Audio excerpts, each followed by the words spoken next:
안녕하세요. 세미 스마트팜 TV입니다. 여러분들 구독해 주셔서 대단히 고맙습니다. 오늘은 여러분들에게 유익한 정보를 드리고자 이렇게 나왔습니다.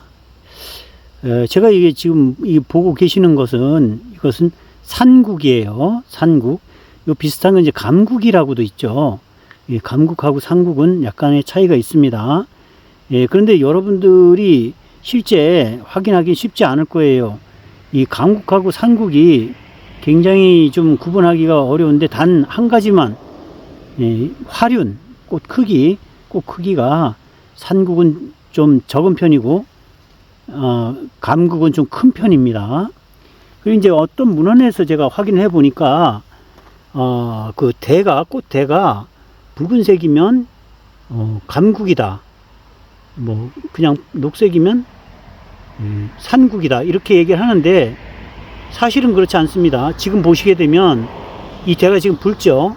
근데 얘는 감국이 아니라 산국입니다. 그러니까, 여러분들 꽃 크기만 가지고, 이렇게 확인해 보시면 될 것 같습니다.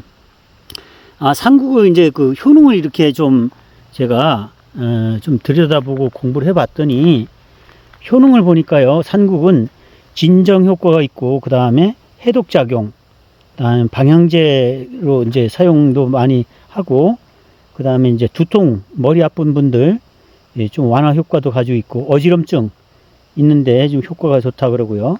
그다음 불면증 요즘에 많이들 있으시죠? 불면증에 커다란 도움이 된다고 합니다. 우리 산국은 여러 가지의 명칭이 있어요. 보니까 북한에서는 기린국화라고 하고요. 우리나라에서는 개국화, 산국화, 들국화, 암국화, 향엽국 이런 거로 이렇게 통용이 됩니다. 보니까. 그러니까 이 이름이 많다는 얘기는 그 특성이 여러 가지라는 얘기겠죠. 향이 좋으니까 향엽국 뭐 이런 형식으로 그렇습니다. 저는 이 주변에 항상 이렇게 자연적으로 이렇게 납니다.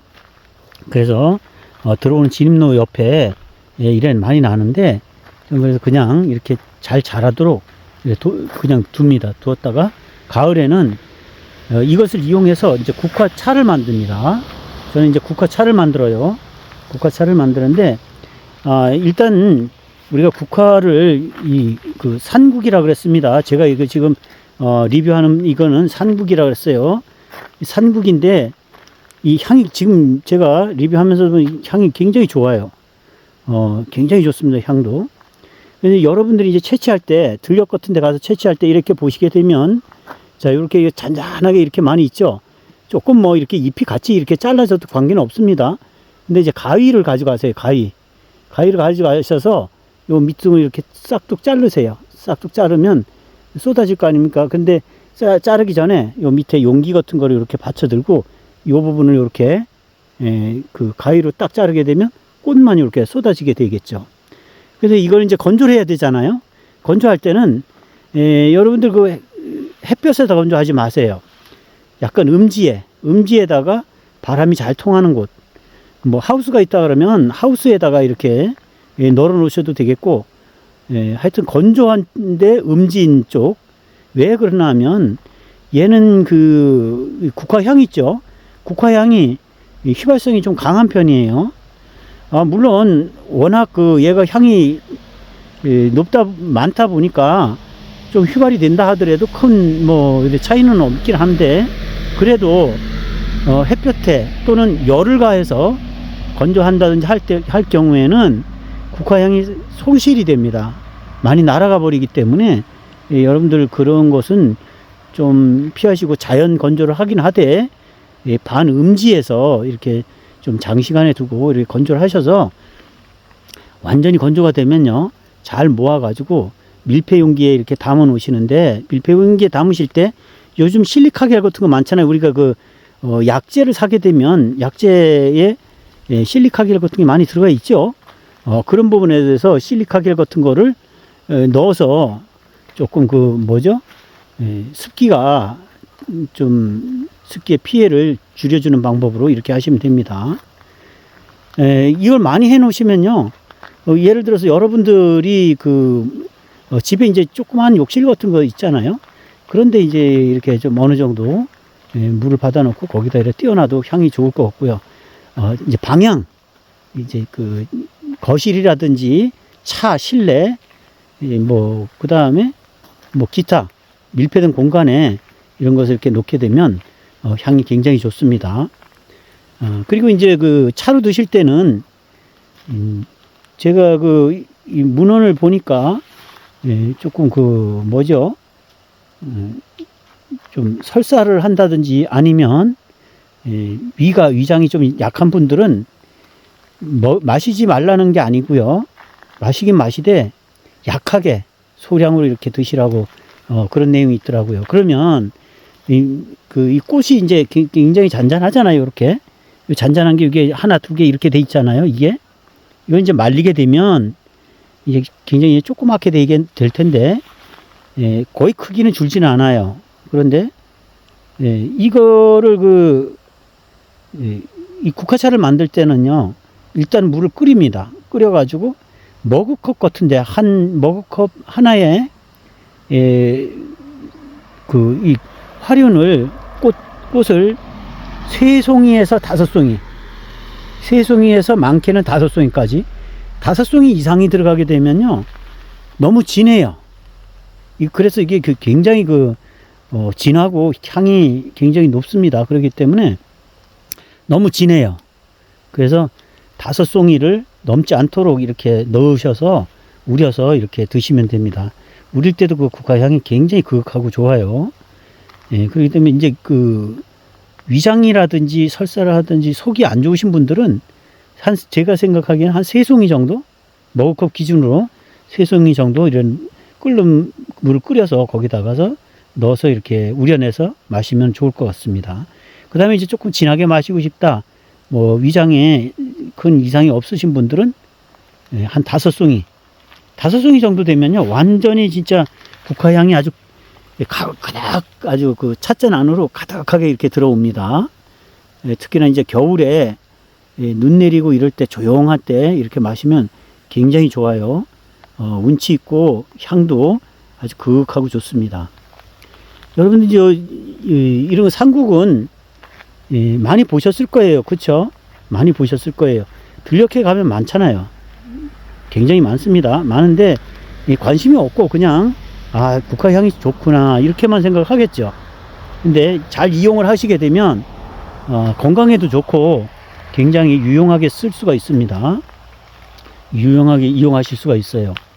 그래서 여러분들 요거는 국화 잎을 잘 따서, 이건 들국화예요. 들국화 잎을 잘 따셔서 보관을 잘 하시면서 이렇게 드시면 돼요.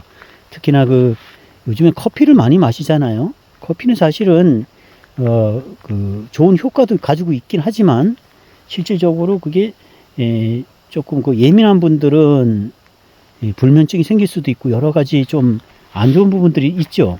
그렇기 때문에 그런 것보다는 이렇게 조금 향도 좋고 좀 조용한 분위기에서 이렇게 마실 수 있는 그런 국화차가 좋지 않을까 이런 생각을 해봅니다. 이 상국은요 다년생입니다. 다년생인데 실질적으로 씨앗으로도 굉장히 잘 번져요.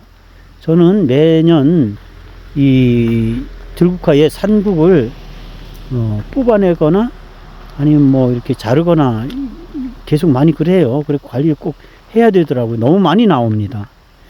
그런데 이런 것을 그냥 잡초라고 이렇게 생각하지 말고 이 들국화는요 잘 기르게 되면 향도 좋지만 이 가을에 얼마나 예쁩니까. 이게 노란 꽃이 너무 예쁩니다. 전 이제 들어오는 진입로에 이렇게 그냥 어우러져 있어요. 굉장히 많은 꽃들이 이렇게 어우러져 있습니다. 너무 예쁘지 않나요? 이렇게 가을에는 가을 나름대로의 이렇게 정취를 느낄 수 있는 그런 꽃입니다. 아마 제 생각에는요 조그만 시내에 정원을 혹시 가지고 계신다 그러면 요런 거 정도 어디 들녘에 가면 많으니까 한 뿌리 정도 이렇게 캐다가 심어 놓으시고 가을에 가서 그걸 잘라다가 차도 만들고 또 일정 부분 이렇게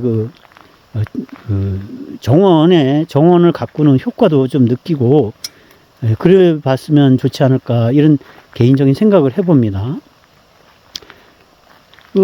이것은 뭐, 특별히 뭐 관리할 필요는 없어요. 근데 얘는 좀 커요. 한 1.5m 정도씩 막 이렇게 잘 자랍니다. 저절로도 잘 자라요. 근데 이제 일이 크다 보니까 얘가 본인 스스로가 이렇게 지탱을 잘 못해요. 위에가 무거우면. 그래서 쓰러지기도 합니다. 그래서 제가 이렇게 끈으로 묶어 놓기도 했는데, 그렇게 일을 잘합니다. 하여튼, 저희 세미 스마트팜 TV는, 농촌도시민이라는 슬로건을 걸고 여러분들에게 다가가고 있습니다.